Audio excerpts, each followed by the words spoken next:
कनुआ नाम का एक नाई रहा करता था जो अपने आप को गांव का सबसे ज्यादा चतुर और चालाक समझता था।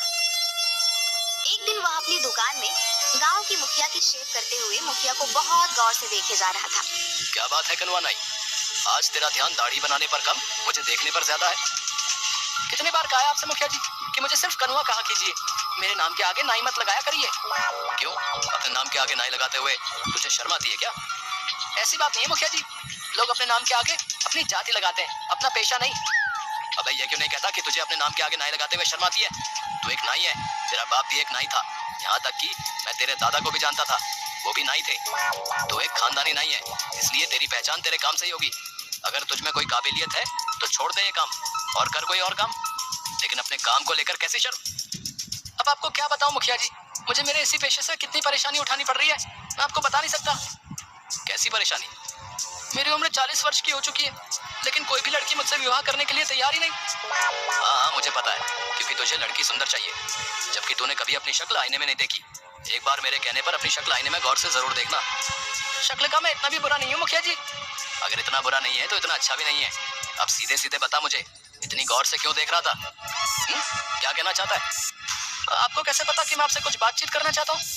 अरे जब अपनी आंखें पढ़ पढ़ कर मेरे चेहरे को इतनी गौर से देखेगा तो मुझे यही लगेगा ना कि तू कुछ कहना चाह रहा है, लेकिन कुछ कह नहीं पा रहा। अब जल्दी बता, क्या कहना चाहता है तू? मुखिया की बात सुनकर कनुआ हिम्मत करके मुखिया से बोला, वो बात ये थी मुखिया जी, अब कैसे बोलूं? अरे अपने मुंह से बोल। हाँ हाँ मुंह से ही बोलूंगा मुखिया जी। आप भी मुखिया जी, आपकी बेटी नंदनी की अभी तक शादी नहीं हुई ना, वो भी लगभग 35 के आसपास ही है, और आप अपनी बेटी की शादी मुझसे करा दीजिए। कनुआ की बात सुनकर मुखिया गुस्से से आग बबूला होकर उठकर खड़ा हो गया और उसने जोरदार थप्पड़ कनुआ के गाल पर जड़ दिया। तेरा दिमाग तो ठीक है कनुआ नाई, है? जानता भी है तू क्या बोल रहा है? तेरा बाप मेरे पिता का खास नहीं था, सिर्फ तेरे बाप का लिहाज करके तुझे सिर्फ एक थप्पड़ मारा है। अगर तेरी जगह कोई और ये बोलने की हिम्मत करता ना तो मैं उसकी मार मार कर हड्डी पसली एक कर देता। तेरी हिम्मत कैसे हुई ये सब सोचने की? मैंने ऐसा क्या गलत कह दिया मुखिया जी? मैंने तो सिर्फ आपकी बेटी से शादी करने के लिए बोला है। अबे बेवकूफ है, तू एक नाई है, नाई। तेरा और मेरी बेटी का रिश्ता नहीं हो सकता, असंभव है। मेरी बेटी के बारे में सोचने से पहले एक बार अपना पेशा तो देख लेता, और चल एक बार को मैं तेरा पेशा भी भूल जाऊं। पर क्या तूने कभी आईने में अपनी शक्ल देखी है? हैं? किसी पुराने पेड़ का घटिया सड़ा हुआ आम दिखता है तुम्हें। इतना कहकर मुखिया गुस्से से बाहर चला गया। मुखिया की बात कनुआ को बिल्कुल भी पसंद नहीं आई। तू है मुझ पर, अरे अगर मैं नाई हूँ तो इसमें मेरी क्या गलती है? क्या मेरे कोई अरमान नहीं है, मेरे को सपने नहीं है? ये गाँव का मुखिया अपने आप को समझता क्या है? नहीं रहना मुझे इस गाँव में, और नहीं करना मुझे अब ये नाई का धंधा।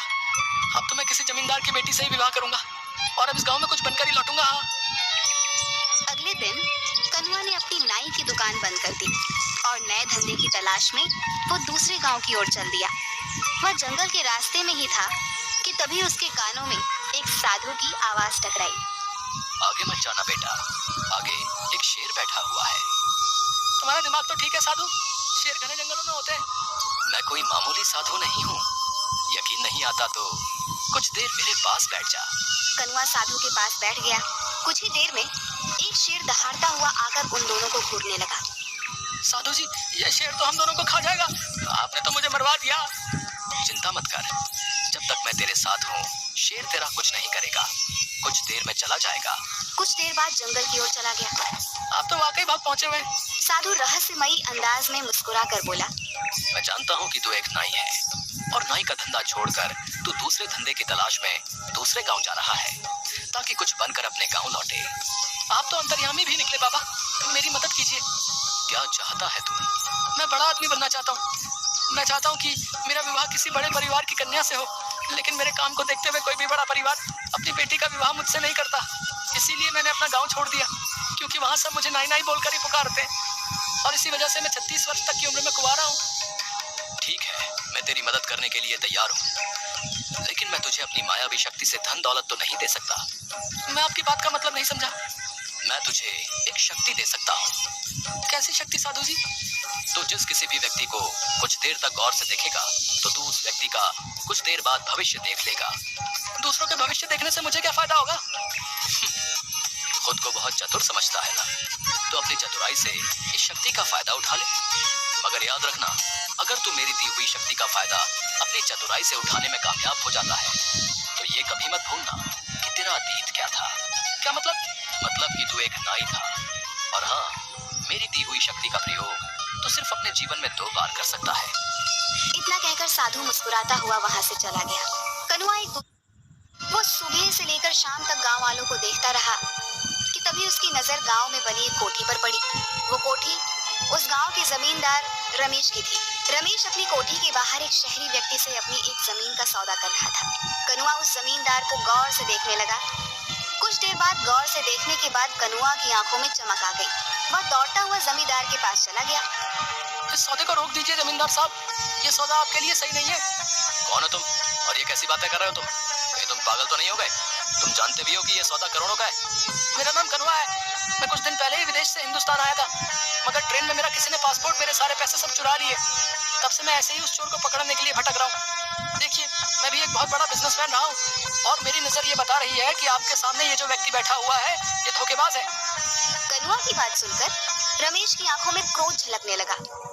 तू तो ये कहना चाहता है कि तू विदेश से पढ़कर आया है तो तू ज्यादा चालाक है और मैं गांव का हूँ तो मुझे कोई अकल नहीं है? तभी रमेश की पत्नी अनीता अपने पति से बोली, अरे एक बार फोन करके पता कर लेना क्या हर्ज हो सकता है कि इसका अंदाजा सही हो। सोचिए, अगर इसकी बात कुछ प्रतिशत भी सही निकली तो आप तो सड़क पर आ जाएंगे। अपनी पत्नी की बात सुनकर रमेश सोच में पड़ गया। वह तुरंत फोन लगाकर किसी से बात करने लगा। अचानक रमेश के चेहरे पर गुस्सा झलकने लगा और जो व्यक्ति रमेश के सामने बैठा हुआ था वो वहां से भागने लगा। पकड़ो इसे, ये फ्रॉड है।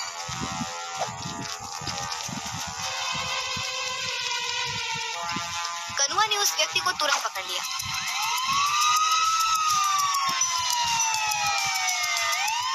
रमेश ने उस व्यक्ति को पकड़कर पुलिस के हवाले कर दिया। रमेश नहीं जानता था कि कनुआ ने उसका भविष्य देख लिया था कि भागने वाला व्यक्ति भविष्य में रमेश के साथ धोखा करने वाला था। तुम्हारा बहुत बहुत शुक्रिया कनुआ, आज तुम्हारी वजह से मैं बर्बाद होने से बच गया। वैसे तुम कहाँ ठहरे हुए हो? बस ऐसे ही आवारा फिर रहा हूँ। आज से तुम मेरे घर पर रहोगे और मेरे कारोबार में हाथ बटाओगे। मुझे तुम्हारे जैसे ईमानदार और अच्छे व्यापारी की सख्त जरूरत है। कनुआ उस दिन से रमेश के घर पर रहने लगा। रमेश की बेटी दिव्या को कनुआ पसंद करने लगा था।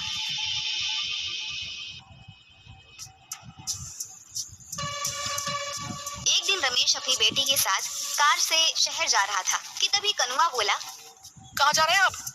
अभी कुछ देर पहले बताया तो था, मुझे शहर में कुछ काम है और इसी बहाने दिव्या को कुछ शॉपिंग भी करा दूंगा। आज मत जाइए, कल चले जाइएगा। आज मुझे कुछ ठीक नहीं लग रहा। ये कैसी बातें कर रहे हो तुम? मेरा शहर जाना आज बहुत जरूरी है, तो अपने उस जरूरी काम को कल निपटा लीजिएगा।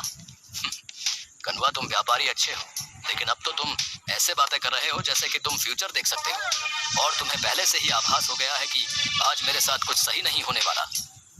रमेश की बात सुनकर कनुआ बुरी तरीके से घबरा गया। सच तो यही था कि कनुआ ने रमेश का भविष्य देख लिया था। वो जानता था कि कुछ देर बाद रमेश का एक्सीडेंट हो जाएगा।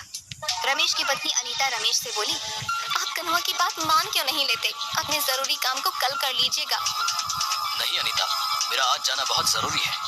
ठीक है, अगर आपको कनुआ की बात नहीं माननी तो आपकी मर्जी, लेकिन मैं दिव्या को आज आपके साथ नहीं जाने दूंगी। ठीक है, जैसी तुम्हारी मर्जी। रमेश चला गया, मगर कुछ ही देर बाद रमेश की एक रोड एक्सीडेंट में मौत हो गई।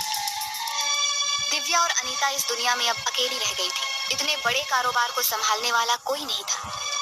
कुछ दिनों बाद अनीता कनुआ से बोली, मेरे पति के जाने के बाद अब इतने बड़े कारोबार को कौन संभालेगा?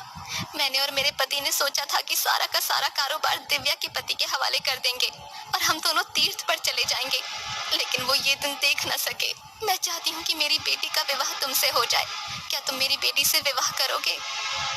अनीता की बात सुनकर कनुआ के मन में लड्डू फूटने लगे। कनुआ यही तो चाहता था कि उसने तुरंत हामी भर दी और दूसरे दिन दिव्या और कनुआ का विवाह धूमधाम से हो गया। कनुआ रातों रात करोड़पति बन गया, लेकिन गांव वालों से मिले मान सम्मान की वजह से वो खुद को राजा समझने लगा। एक रोज रात के वक्त कनुआ अपनी पत्नी से बोला, देखो, तुम मेरी पत्नी हो तो ये तुम्हारे लिए बहुत बड़ी खुशनसीबी की बात है। तुम्हें मेरी सेवा करनी चाहिए। मैं तो आपकी सेवा ही करती हूँ। देखो, मैंने ही एक बार तुम्हारे पापा को बर्बाद होने से बचाया था। अगर मैं ऐसा नहीं करता तो वो उसी दिन सड़क पर आ जाते। अच्छा, मेरे पैरों में बहुत ज्यादा दर्द है, मेरे पैर दबा दो। कनुआ की बात सुनकर उसकी पत्नी उसके पैर दबाने लगी।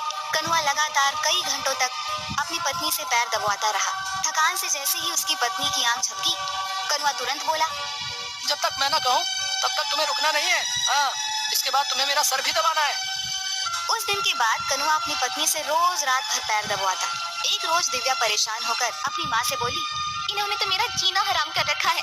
रोज रात भर ये मुझसे कभी पैर कभी सर दबाते हैं, मैं सो नहीं पाती। बेटी, लेकिन तू चिंता मत कर। मैंने सुना है कि यहाँ एक बहुत पहुँचे हुए साधु आए हैं जो सबकी मुसीबतें दूर कर रहे हैं। कल मैं तुझे